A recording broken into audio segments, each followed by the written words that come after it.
You're not living your life. You're performing someone else's script.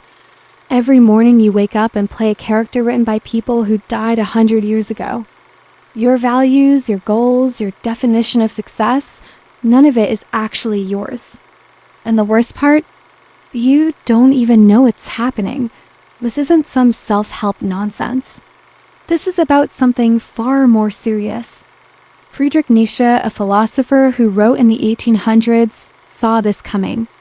He watched people sleepwalk through existence, following rules they never questioned, chasing dreams that were programmed into them, living lives that felt empty at the core. And he had a warning. If you don't wake up and become who you really are, you'll spend your entire life as a shadow of what you could have been. Today, we're talking about Nietzsche's concept of the Übermensch. It's been twisted, misunderstood, and used to justify terrible things. But the real idea, the actual philosophy behind it, is about the most important question you'll ever face. Who are you when you strip away everything society told you to be? And more importantly, do you have the courage to find out? Let's start with the problem. The crisis Nietzsche saw unfolding in his time, and the one we're drowning in right now. Nietzsche looked around at the world in the late 1800s and saw something disturbing. God was dead. Not literally, but culturally. The old religious systems that gave people meaning, that told them how to live, what to value, why they mattered, those systems were collapsing. The church no longer had the authority it once did. Science was explaining away miracles. And people were celebrating this freedom, this liberation from religious control. But Nietzsche wasn't celebrating. He was terrified because he understood something most people missed. When you remove the foundation of meaning, everything built on top of it comes crashing down. Your sense of right and wrong, your purpose, your identity, all of it was constructed on beliefs you no longer held. And now you're standing in the ruins with no idea how to rebuild. The danger wasn't just that people would become sad or lost. The danger was something far worse. Nietzsche called it the last man. The last man is the person who fills the void where meaning used to be with comfort, with safety, with mediocrity. The last man doesn't ask big questions, doesn't take risks, doesn't create anything meaningful. The last man just wants to be comfortable, to fit in, to not rock the boat. Think about it. How many people do you know who are just going through the motions? Wake up, scroll through their phone, go to a job they hate, come home, watch TV, repeat. They're not happy, but they're not unhappy enough to change anything. They've discovered what they call happiness, which is really just the absence of discomfort. They blink at any suggestion that life could be more than this, that they could be more than this. This is the herd. The masses who follow the path of least resistance, who adopt whatever values are popular, who measure success by how many likes they get, how big their house is, how well they blend in. They're terrified of standing out, terrified of being judged. So they conform. They stay small. They trade their potential for the promise of belonging. And the tragedy is, society praises this. Be humble, don't be selfish. Follow the rules. Be a team player. All of these messages are designed to keep you in the herd, to prevent you from becoming dangerous to the status quo. Because the moment you start questioning, the moment you start creating your own values, you become a threat to everyone who's still asleep. So what's the alternative? What did Nietzsche propose instead of sleepwalking through life as one more sheep in the herd? The Übermensch. The word translates to overman or superman, but both translations miss the point. This isn't about being better than other people. It's not about domination or superiority in the way the Nazis later twisted it. Nietzsche would have hated that interpretation. He despised nationalism. He criticized anti-Semitism. The Übermensch isn't a master race. It's a state of being that anyone can strive toward, though most won't. The Übermensch is someone who has overcome themselves. Let me say that again because it's crucial. The goal isn't to overcome other people.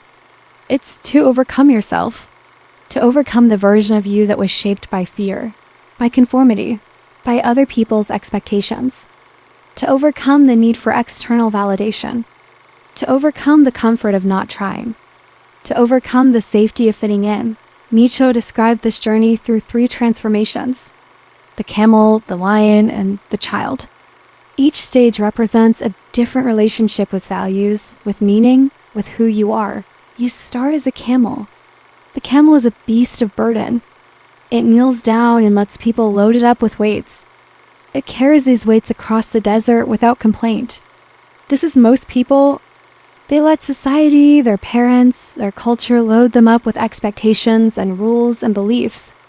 Be a good person. Get a stable job. Buy a house. Get married. Have kids. Save for retirement.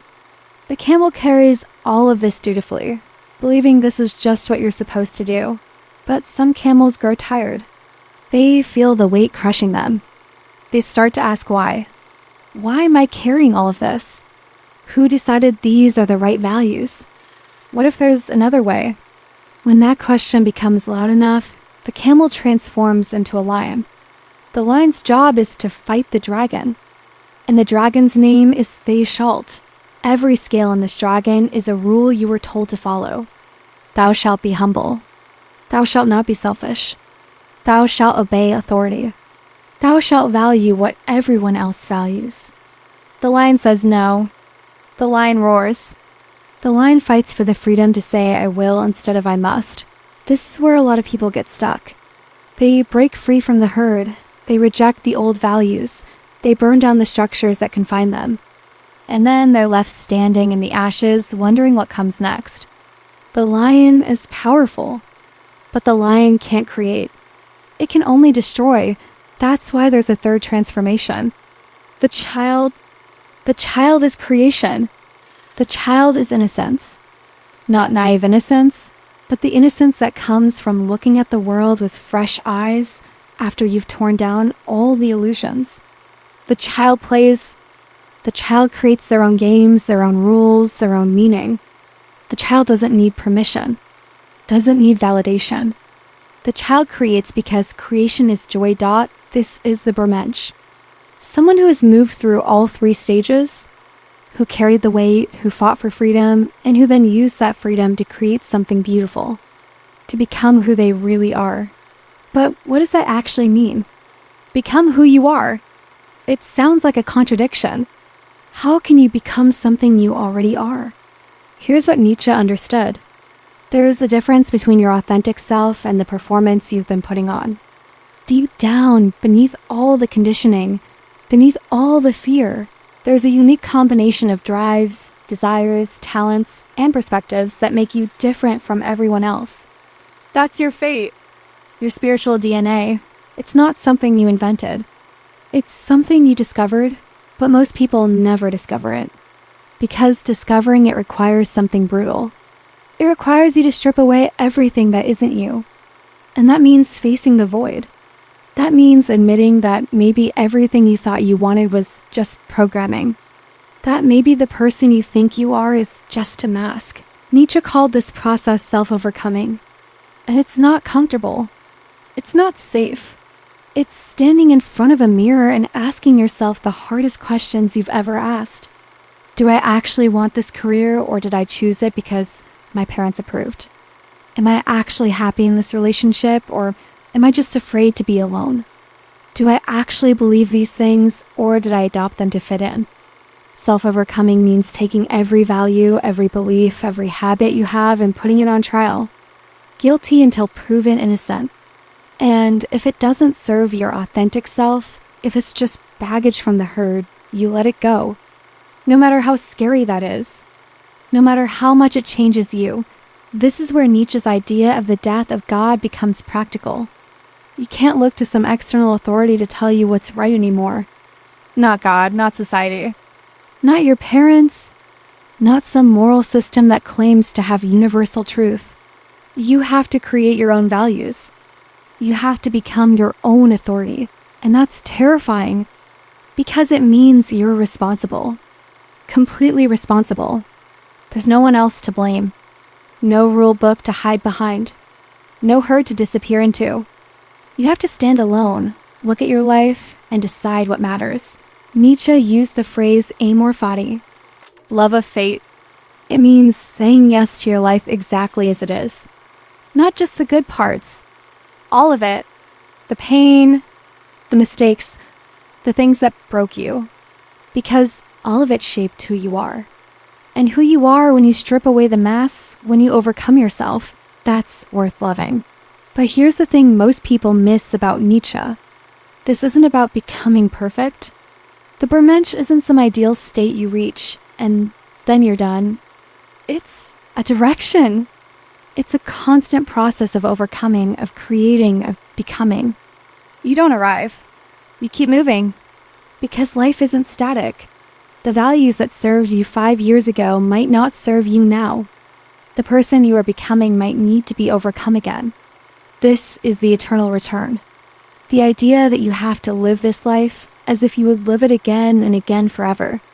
And the question becomes, would you? Would you choose this life?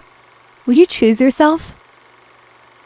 Most people would say no, because most people are living someone else's version of what their life should be.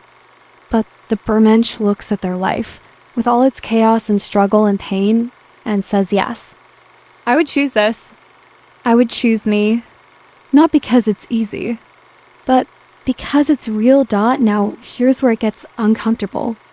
Are you willing to pay the price? Because becoming the Übermensch, becoming who you really are, it costs something. It costs your comfort. It costs your certainty. It costs your place in the herd.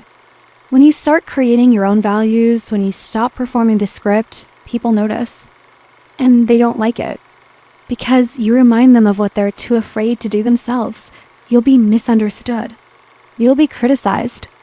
You'll be called selfish, arrogant, weird. People will try to pull you back into the herd because your freedom makes them uncomfortable. It makes them question their own choices. And most people would rather attack you than face that question. So you have to ask yourself, can you stand alone? Can you handle being different? Can you create meaning in your own life without needing everyone else's approval? Most people can't. And that's why most people never become who they really are. They get to the edge of transformation and they back away. They choose comfort over truth. They choose belonging over authenticity. They become the last man, and they spend the rest of their lives wondering what might have been. But some people make the leap. Some people look at the abyss of having no external authority, no guaranteed meaning, no script to follow, and they don't run. They jump, and in that fall, they discover they can fly. That's the Übermensch. Not a destination, not a fixed identity, but a way of being, a commitment to constant growth, constant questioning, constant creation, a willingness to destroy who you were to become who you're meant to be. Over and over again. So where does that leave you? Right here, right now, with a choice. You can close this video and go back to the script, back to the comfort of not thinking too hard. Back to the herd where it's warm and safe and small. Or you can start asking the questions. What would my life look like if I stopped performing? What do I actually value when I strip away what I was taught to value? Who am I when I'm not trying to be who everyone else needs me to be? These questions won't give you easy answers. They'll crack you open. They'll force you to face parts of yourself you've been avoiding. They'll make you uncomfortable. Good. That's the point. Growth happens in discomfort. Transformation happens when you stop running from the hard questions. Nietzsche isn't offering you a system. He's offering you a mirror. And what you see in that mirror is up to you.